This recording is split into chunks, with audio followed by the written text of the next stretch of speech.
احمد الله نشكره، نبارك لجميع الجماهير السعيده اليوم المتواجده معنا، نبارك اللاعبين، اداريين، اجهزه فنيه، وبفضل رب العالمين وصلنا الى النهايه، وان شاء الله نتشرف بمصافحه صاحب سمو امير البلاد، وهذا هو الهدف الاسمى. مباراه مشحونه من الطرفين، طرد لا ما فيها اي شحن، لا المباراه كان عاديه وما فيها اي شحن، خطا تحكيمي واضح كان له ردة فعل، وبانتهاء القرار تعاملنا مع المباراة بواقعية وما كان في أي شحن، بالعكس اللاعبين إخوان وما شفنا أي شحن. شلونك؟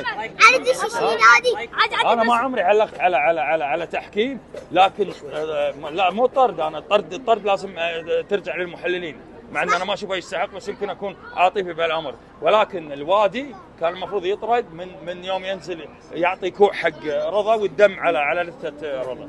محمد نزولك بعد الطرد شنو قلت حق اللاعبين؟ قلت لهم انتم هذا واقع لازم تعاملون، احنا ما عندنا اعذار، احنا ما نقول سرقه دوري ولا سرقه كذا، احنا الكلمه ما نستخدمها بقاموسنا مو موجوده. احنا نطلع عروسنا واحنا نواجه جمهورنا ولا نكذب على جماهيرنا. احنا نطلع عروسه ونتحمل مسؤولياتنا، ولو خسرنا احنا نواجه، ما نقطع على حد ثاني، حتى لو هذه الاصابع خسرنا صدقني ما راح اقطع على حد.